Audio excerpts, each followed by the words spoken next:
Hey girl gang, welcome back to another episode of the HCFSU Edit. I am your host, Kaley Hoppenworth, and for today's topic, we are talking about hot girl summers abroad. That's right, summer is approaching quickly, and what are all the hot girls doing? They're studying abroad. So for this episode, I'm bringing on HCFSU's own networking coordinator, Chiara, to talk about her experience studying abroad in London for a whole year. I'm so excited to have Chiara on this episode and to just hear about her insight because genuinely, even if you have studied abroad, I doubt a lot of you have studied abroad for a whole year. So we need to hear about her expertise. We need to hear about all the tips and tricks.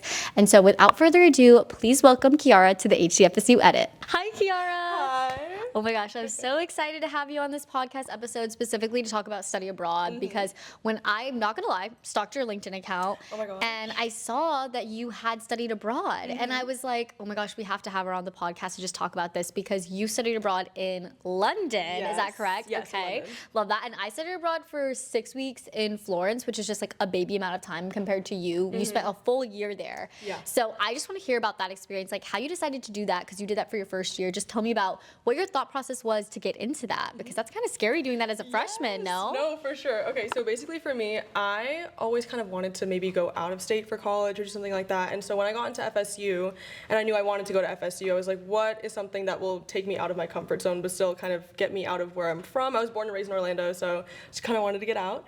And then London was just such an easy pick for me because it was in that city environment. And yeah, I was there fall 23, spring 24, so a little recently, kind of sort of recently. Yeah, not that long ago at all. Thank you for saying that. But yeah, I just had the most amazing time, and definitely with it being that more city environment, it being diverse, I got a lot of different experiences. So whether it's like going to the theater, going out to eat different places, like there's always something to do in London. Yeah. Okay, so tell me about the full year-long program because I know from my experience when I was in Florence, I only took 2 classes because it was the summertime and like they were not serious classes. Oh. So yeah, I just took like fun Just, like, stuff. right, yeah, okay, you know, yeah. like art classes or like whatever it was. But did you take courses like as a freshman? Like what were you taking when you were over there? Yeah, so Do you I took- remember? Yeah, I took the regular kind of 15 credit hour amount. So Okay. anything a freshman would take, and it was really interesting because the gen eds, like, is it WIPO or WEPO? Yeah, like, WIPO. That you take, okay, with like English majors, I took that over there. I took a lot of Ooh. the kind of English major gen eds over there as well. Biology I took over there. My biology lab, mind you, it was I think 3 credit hours, like regular amount. And I was so nervous because I'm like, oh my gosh, I'm terrible at science, I'm terrible at math, like I'm so nervous about all this. And it was literally just going to museums every weekend and kind of talking more about that and like getting into the scientific process of things in a way that's more digestible to, I feel like, someone who's in more humanities leaning and things like that. So very, very good experience. Yeah, that is such a pro of studying abroad is I feel like you actually get that like out of classroom experience. Like Yeah. you're not just sitting listening to a boring lecture. Not that the lectures here are boring. Yeah. But you know, it's like you get to go out into the city and explore and like actually see things for yourself, do things for yourself. Yeah. And I love that you mentioned that you're an English major. Are you EWM concentration? So yeah, it's like so cool that you got to experience that in London. I've just heard people say that it's like the perfect city when you study Yes. English just because there's so much that's there like British literature wise and literature in general in England is like amazing. So did you have any like experiences that stuck out with you then, like museums or things you guys did? Gosh, there was actually that same biology lab. I don't even remember what it was called, but they took us into this room and it was a bunch of different clear shelves of different like animal like organs and different things like that, like about the body and kind of anatomy. And so I think it was just such an interesting concept. I think the layout, also the V&A or no, Victoria and Albert question mark. That Question mark? I don't know. I don't know the answer, to be honest. The V&A, very, very pretty as well. We went to a diva exhibit. So it was all about different divas, like Marilyn Monroe, and like Beyonce was there. Stop! I Also want to go to the Prince diva was exhibit. really, yeah. Okay. Wait, that's so fun. Oh my gosh. So you had that whole experience. You did a full class load while you were over there, and you did it across 2 semesters. Did you live with roommates? Were you on their campus like housing site? What was that like? Yeah, so we were in the study center, so you live and you work in the same kind of area, basically. Okay. Which is very convenient. And my roommates, I went completely random roommate. And even my kind of care summer experience before I went abroad, it was all random roommates. I've had random roommates every time I've had a roommate. And it worked out perfectly because they're still my closest friends, like to this day, literally to this day. And one of the girls that I ended up rooming with, because my situation was 3 to a room that fall semester. And one of the girls were roommates currently still. So in Tallahassee as well. Yes, and we're all friends. Me and the other girl love her too. So yeah. I feel like that is genuinely one of the best blessings you can get in college is having a random roommate that ends up being your roommate for the entire time or just like ends up being one of your really close friends. I had the same experience. Like I still live with my freshman year roommate. So I just feel like that's so great that you're able to get that out of study abroad because it can be scary doing that on your own, not knowing anyone, and you have a random roommate. Like it's just a lot of like new things coming at you at once. But it sounds like you were going after that experience. For sure. So I'm just kind of curious too, was there any part of you that was worried at all about coming back to FSU after that full year abroad? Just because, I mean, you did mention you were here for the summer. Is that correct? Yes, I was here for Care Summer, so 6 weeks, right after graduating high school, 6 weeks, and then immediately London. Okay, so was there any part of you that was worried that when you came back, like you'd kind of be like out of step maybe with anyone coming back as a sophomore, not having been on campus for as long? Yeah, I think that I was a little bit worried about how am I going to find my footing kind of extracurricular wise. But friendships, I made great friendships Care Summer, and I felt pretty familiar with the campus, so I think that was very helpful for me. But I think when I was engaging in different kind of academic resources or extracurriculars, I just utilized like the career fair. I remember coming up to her campus at Market Wednesday. I was like, how do I apply? Yes. And I'm still obviously in it and I love it so much. So I think there was a little bit of nerves academics wise. How am I gonna kind of mesh back in? But everything else was pretty smooth. Yeah. Oh my gosh. Okay, well that sounds really good. I think having that pre-summer here where you can kind of get used to the campus beforehand was super helpful because I think I met a few people while I was studying abroad in Florence who were on their first year abroad still. Like I guess at the time maybe it was like you would do one full year at a specific study center and then for the summer you would choose a different one. Yeah. So they were switching and they did their summer semesters in Florence and they had never even stepped foot on FSU's campus yet. And I was just like, that's so insane to me because like I didn't study abroad till I was like going into my junior year. So I was like, I can't imagine having not experienced FSU yet. But you kind of felt like you got best of both worlds because you got to have a little bit in there, but then you went straight to London, had that full experience, and then came on back. So that's amazing. But I want to talk a little bit about kind of this idea of like going abroad for the first time, doing it by yourself. You gained so much independence from just like stepping out on your own like that. So I'm just curious, do you have any kind of like advice to anyone who's considering study abroad but would hesitate because they're worried about not knowing anyone or doing it by themselves for the first time? I mean, I would say I feel like I'm a perfect example. Like I didn't know anyone when I was going abroad. I didn't even go to orientation because I was in care. Literally knew nobody. And then I just like made friends in the airport. I made friends with my roommates, and even if for some reason maybe you don't mesh as well with your roommates, you still have neighbors, you have people around, you're still in the city.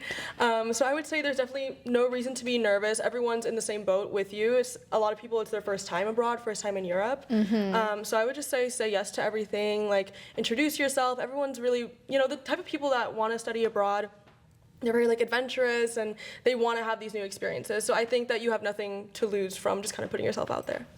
That's so true. I think it's a very similar boat you put yourself in, especially with the first year abroad program. Is when I came in as a freshman, we were all doing the same thing. Like we didn't know anyone. We wanted to make friends. We wanted to make new memories, have adventures. And I feel like you do something very similar, of course, when you're abroad. You don't know anyone and you're in a brand new place for sure. So it kind of like forces you guys to bond, even if normally you wouldn't maybe. And I feel like that's so fair. Did you do any type of solo travel while you were out there, or did you travel with friends, or what was that like outside of just London? Yeah, outside of just London. Well, the program took us on some trips, so I went like with my fellow classmates, like to some different places. I didn't do any independent travel out, like solo travel outside of England. I did do a little trip to Oxford by myself, but it's like 2 hours, so not doesn't really count. But I would say I stuck more with group trips. So we had done Paris, and then for spring break, my friend and I love Paris. Do you like Paris too? I've never been actually. It was crazy. Nice. I was like considering going to France when I was studying abroad, but I ended up switching my plans last minute, and I went to Switzerland instead. Ooh, that's really nice. I've never been. Yeah. That was really cool. But so you enjoyed Paris and then spring break. And then spring break, my friend Tay and I, we did this whole like Euro trip. We did obviously. We did Berlin and then Venice, then Rome. Okay. Which was really nice. So you kind of hit like a lot of the main ones. It was like kind of a weird amalgamation of places, but those were all the places we wanted to go. So I think that definitely solo or with a group, you're still gonna get an amazing experience regardless. Right, yeah. And I just wonder like what your experience to just traveling in that area was like. I think for me, I felt like generally pretty safe wherever I went. When I was in Florence, they always said like Florence was like one of the safest cities in Italy. And so I feel like you kind of come into it with the mindset at first of like traveling by myself. Like, am I allowed to do that? I never did it. I was always with a group, but I am just curious, like what kind of like tips did you learn along the way with traveling, whether that was like with a group or maybe you had friends that solo traveled, like what would you say to them? Yeah, I think whether you're alone or you're with a group, just being aware of your surroundings is number one, of course, especially as a woman. But I had a very similar experience about feeling safe in the city. I think especially when you're around so many different people, you're in crowds, it's kind of easier to navigate. I know that pickpocketing is a thing that some people get worried about. Yes. I never got pickpocketed. True. But yeah, just being aware of your surroundings, keep your bags close to you, don't like, keep your phone like in your pocket or anything. And I think just making the most of your experience while still being as safe as possible. This goes for anything. For sure. And honestly, I forgot about the pickpocketing thing. Oh, yeah. That was such a big thing when I was studying abroad, as everyone was saying, like, keep your stuff close to you. Yeah. I don't think I ever had any like close encounters whatsoever, but I do think it just comes down to like common sense. Like 100%. You just have to be aware. You just can't be like leaving your purse on the table or being on your phone too much or like taking pictures with like all your stuff out. Like, you know, like it's nothing that crazy. I think it's just something you have to take that extra step towards. When I came back, like I feel like ever since I came back from my study abroad experience, I always just keep my purse like on my lap now. Oh yeah. Like I never just like put it on the back of a chair, which I used to do, but then after I came back, now I always just sit it in my lap because I'm just like used to it. You're in that survival mindset. Yeah, I'm like nobody's getting this purse. Nobody's getting this purse. It's worth no value, but you're not having it anyway. No. Yeah. But did you have any like little things like that along the way that you just kind of kept from your study abroad experience? Like little like lessons? Like habits or Actually, just like yes, maybe like, food that genuinely, you yes. tried there that you were like, I'm craving this now and I like can't get it here. It's not the same, you know? Oh my gosh. So I would say habits, weirdly, this is something so specific. I don't know. I'm sure it's like the rest of England as well. But instead of saying excuse me when you get past someone, they say sorry. So I feel like that's something weird, like kind of stuck with me. Like sorry. But then I just sound really apologetic all the time. But that's interesting. I feel like I some people here now. have that habit anyways. Like you're moving past and you're like sorry. Yeah. It's like for anything. Like oh sorry, can I get blah blah blah. Oh. They don't really say. If you say excuse me, it almost sounds a little bit rude. Is what I right because you're like you're not being like humble. Maybe excuse me. Exactly. Excuse me. Excuse me. Yeah. Exactly. Oh my goodness. I would say the foods. I know that England has a bad reputation. I was gonna say maybe the foods might not be as reliable for you. No. Nothing against London at all. Honestly, I had a good time. I think if you have like the eyes to see it and the heart to feel it, you will find food that you love. Like, and it's so diverse. Like there are places. Well, I will say yes. Some people say that like London or England, I don't know what it is, has like some of the best of each cuisine of the world. Yes. Just because they've had so many people and like low-key colonized so many people. Yeah. But like there's really good like of whatever cuisine you may find there. So did you ever have any good like anything specific? Weirdly, they have a pretty good Colombian population. Like my dad's from Colombia. Okay. So I was getting a little bit, I didn't get really homesick when I was there, but I was getting homesick for certain foods, I guess. And so I told my coworker about it while I was in London, and he was like, you gotta go to this place in Brixton, and blah, blah, blah. And that's when I found out there actually are a lot of Colombians in London. And I had a real like bandeja paisa, like a traditional dish that was really, really good. Everyone in there was from Colombia, spoke Spanish, like the music was specifically Colombian. And so I think that if you, once again, have the eyes to see it and the heart to feel it, you can find something that you love. Yes. Yes. Oh my gosh. That's so fun. It's hot. Studying abroad can be both an exciting and scary decision, from preparing for your trip to navigating a whole new city. But what if you could hear from someone who's done it all before? That's why HCFSU is here. In 5 tips for studying abroad at FSU, we shared the beneficial mindsets and tangible tips to make your study abroad experience the best it can be. Tap the link down below to read more. It's hot. I'm just now thinking, did you ever try like the beans on toast? Oh yeah. And you know what? I'm gonna come out and say it's not bad. Really? It's not that bad. Like, it's really not that bad. I don't know. It's just like a professional, but It actually, okay, it does scare me, but that's because I don't love beans that Okay. much, confession. But I have seen it. Is it like toasted? It's not just bread, right? So Like it's toasted? It's toasted, yeah, the English breakfast. And you can put the beans on there, you can eat it separately, you can get no beans at all, why not? But I think the tomato freaks some people out, the mushrooms freak some people out. That's there's a in lot the of- beans? Oh, no, like at the okay. side. Oh. Everything's separate. But yeah, there's that. What else? The English breakfast, the hash browns. Yeah. Fabulous. So I would say. I believe that they have solid potatoes over there. Yes. Well. I feel like Sorry. I've seen like TikToks that have been like the English still eat like they're like in war. Like I've they seen that. don't like know that they can like Yeah, add like, some fun and flavor in there. Steak and ale pie. Yeah.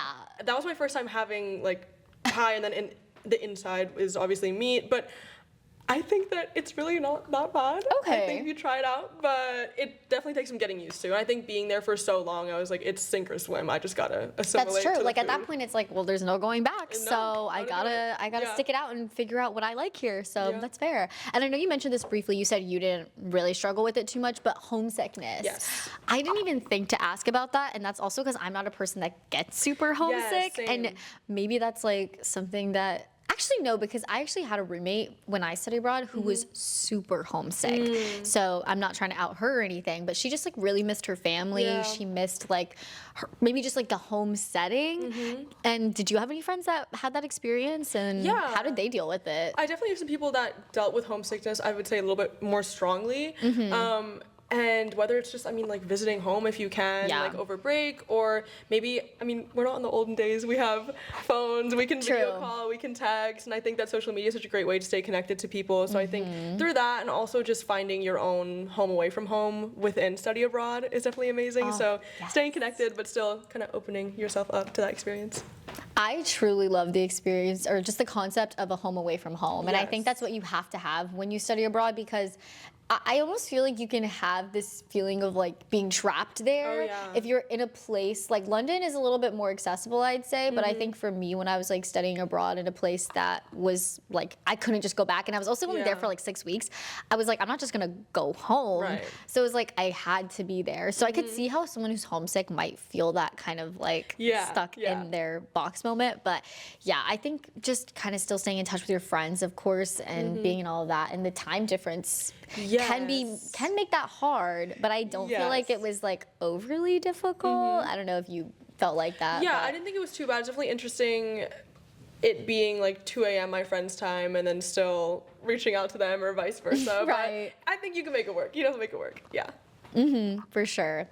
Okay, well, I think that actually also reminded me to just talking about friends, family, homesickness, all of that, and documenting the whole thing through either Yes. social media or whatever. Did you have any ways that you documented it? Were you like, oh, I'm going to take a bunch of pictures, or I'm going to like journal, or like, did you have anything like that? Yeah, I had that. I did. And I recommend everyone does this studies abroad is because it's such a cheap and fun thing to do is wherever you go, whether it's maybe you go to a castle or you go to a different country or anything like that, go and get a postcard because on the back you don't even have to mail it to yourself because I know sometimes they get lost, but just writing on the back, here the date, here's what I did today, here's some fun things that happened, then at the end you can kind of like hole punch it if you want, you can make it a book. That's so Very nice. cute. And when you pack, you don't have to do this whole hefty thing because it's a little piece of paper. Mm-hmm. So I would say the postcards, just posting on social media like normal. I always like kind of stitching together little videos of like the ambient sound of wherever I am. So if it has like my friends laughing in the back or there's like a little That's stream so or something, I love cute. posting stuff like that.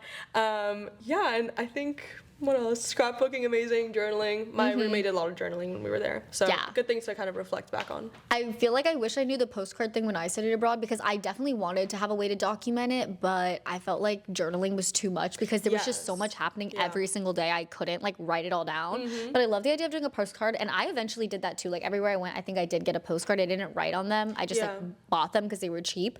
But I do think you should like always have some little like trend or like not trend, Yes. but just like thing that you do in every new place, or just I don't know. My friend Sophia actually did this really cute thing because in Florence, like gelato was super big. Yeah. So she would just go and try different gelato, of course, like gosh. naturally, or maybe she would like go try a place she saw on like TikTok or something, and she would like make a video and rate her Oh, gelato. I love it. And I think that's like such a cute idea. And like no matter where you go, you should like find something like that For you can sure. do and just like utilize social media, post it, Yes, like have your yes. friends and family follow you because that'll be easier than trying to send it to like 10 different people or Yes, like group yes, chats. yes. Like just be like, follow me on this little social media account and I'll post all my study abroad stuff. Like it's so much easier.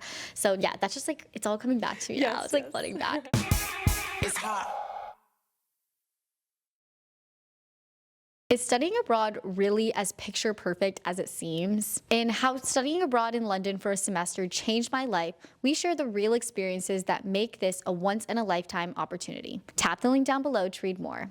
It's hot. Okay, so I want to talk about a topic that I feel like we don't talk about enough maybe when we talk about studying abroad. And this was one of the first things that came across my mind when I was like, I want to study abroad. And that was money, budgeting. Yeah. I tried to ask so many people about how they kind of budgeted their study abroad trips, and people were not super forthcoming. And maybe I shouldn't be asking about their personal finances, Yeah. but I was genuinely just like curious, like what should I be spending my money on, or like how much money should I even set aside? Like Yeah. I had never done any independent travel before, so like for you, did you have any specific plan? Did you get the Google Sheets out? Like what was I your wish I'd been that approach? organized. Actually, that's a fantastic Right? idea. Yeah. No, would trust, I didn't say- do it either. So it was like in my notes app probably. I think I just like would write let down me kind like. of scramble this all together. Yeah. But I would say for me, I knew that I was gonna study abroad a little bit later. I would say April-ish, around this time when I was a senior in high school. So I was already working a job, so I was putting some money aside. I thankfully got like good financial aid through care and everything like that. And so everything kind of pushed together. I had enough to go abroad. But then the problem was, once I'm abroad, well, now what? Like, I spent all my money to come here. Right. It's just like, okay, now I got here, now what? And then you have Like, your neighbors that are going to like Greece, and then they're going to Italy. And I'm They like, put you in that oh. chat to like go to Morocco, and in you're the like, Athens group chat. no, yeah, and you're oh, like, my bad. oh, so I thought we were Yeah. just getting here, like. Yeah, I'm sorry. Like, I don't have the funds for this, unfortunately. No, truly. But That's I so would real. just say, like, exploring where you already are. It's such a gift to already be where you are. Yes. Be grateful. And I feel like for me, my abroad experience was less using London as a jumping off point to travel elsewhere, but really living as though I were a local in this, like, Yeah, I not just to be got corny, chills but when you said that. But literally like a local. yes, oh my I know, god. I have a friend who just, not to get too off topic, who just went to London abroad. She like the week-long program, and she asked me for recommendations on where to get like afternoon tea. I told her I didn't do all that. I'm sorry. I know I was there for a minute, but I did not do all that like kind of like touristy things, even though obviously a tourist. But I think that it's just making the most of your experience, living like a local when you can, seeing what else is around your area, and then also if you're FYA, fun fact, London specifically, because they have a library, you can work in the library. You can apply to be a student library worker. Like a little part-time job. Exactly. Oh, period. Yes, so she was yes, getting her yes. bag up while she was studying abroad Yeah, is what yeah, I'm yeah. hearing. Yeah, that is so true. I love that. Like, I wish someone would have told me to not feel super pressured that like when I get there, I have to suddenly go to 10 other different Yes, places yes. because I was stressed. I was like, oh my gosh, like how am I supposed to go to all these places within this amount of time and with this amount of money? But it's true. Like it's not just a launching pad to go to 10 different countries in Europe. It's like you're living here. Like Genuinely. make the most of that. Get to know that city because that's where you're studying abroad. Like I really tried to do that myself. Like I would spend just a day like wandering around the city and like going to different shops and like some people would take day trips and I of course did my fair share of day trips, but I really wanted to say that I knew like Florence by the time I left. And obviously I wasn't going to know it perfectly and like completely, but I didn't want to like feel like a stranger still after spending 6 weeks there. So I think that's a great idea and a good money saver at the end of the day because it's 100%. like realistically, we don't need to go to like all these different places. We don't have to go to Mykonos. Pick like It's okay.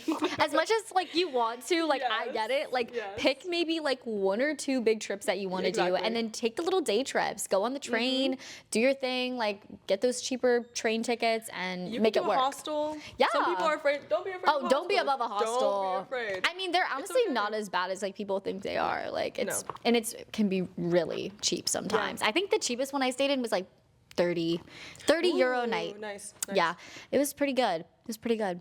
But yeah, okay. So I think for the final segment of this episode, I want to do a little fun this or that study abroad edition. So I have some pre-prepared and I'm just going to read them out and just like you tell me like off the bat like which one either you did or you would like tell people to at this point. Okay. So first one, this is kind of a question I think we all had maybe when we first went, but passport on you at all times or keep it safely in your room? I think safely in the room immediately because now you're just asking for the pickpocketers to come get you on their like little e-bikes that are all painted black and like their little ski masks. They're gonna come get you. Yeah, you're like, you don't need to have that on you at all times. No, they can sense it. So definitely keep that securely. Good to know. Away. Good to know. I will say one time when I was like in Florence, it was like probably around 11 p.m. at night. One of like the Italian police did stop us and asked to see our passports. Really? Yes. For what? I don't know. We were just wandering. We were in like the main like square too, right next to the Duomo, and it was like 11:30 at night, and they stopped us and they were like, "Get out your passports," and we were like,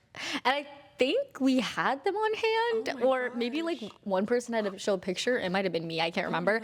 But yeah, that's why I was kind of like, should I be having this as like my form of ID? I'm so scared for you. Like, no, but it was okay. They were like, all right, bye. And that was it. But that was like the only time ever where I really like needed it.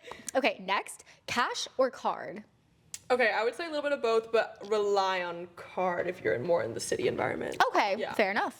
Yeah, because sometimes you have to do the whole like transfer and like the exchange, I mean, for the right stuff, and it can get complicated. It can get messy, Okay, eSIM or international phone plan?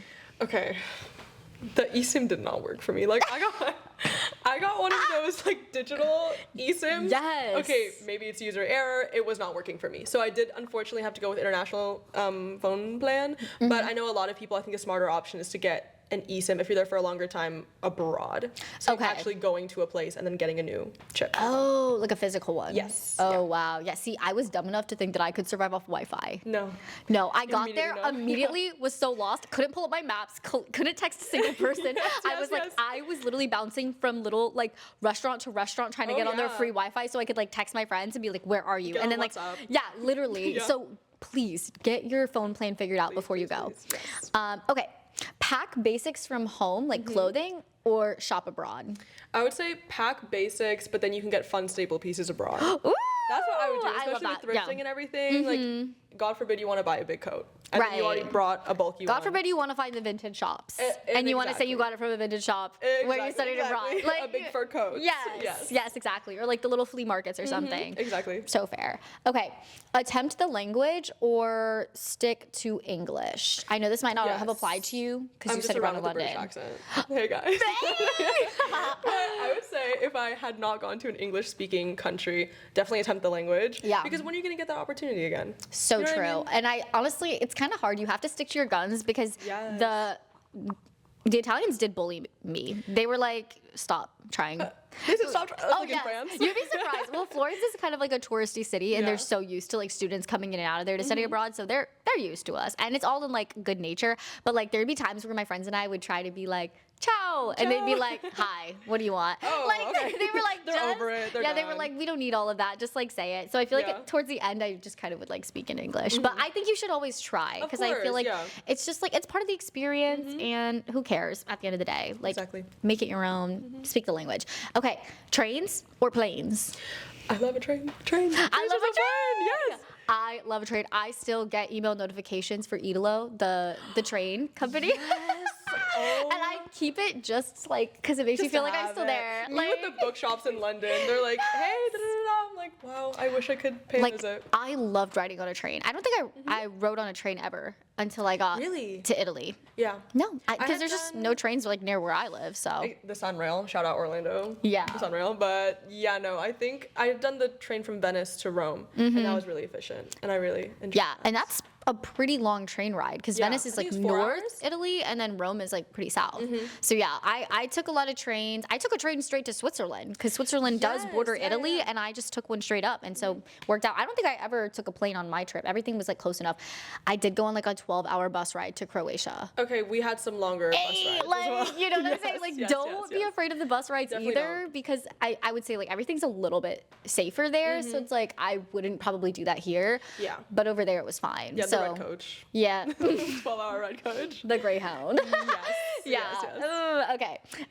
Spend money on souvenirs or spend money on experiences? Okay, I would say experiences for sure. I remember getting Love. to London and we had like a staff member tell us, I remember this so specifically, like, don't spend your £5 on fairy lights, spend it on a ticket to the theater. I was like, yes, no, you're exactly right. Don't spend it on the fairy lights. But that was more kind of dorm oriented. But I would say even if you're it's like not really Fairy lights. Yeah. it's not really applicable.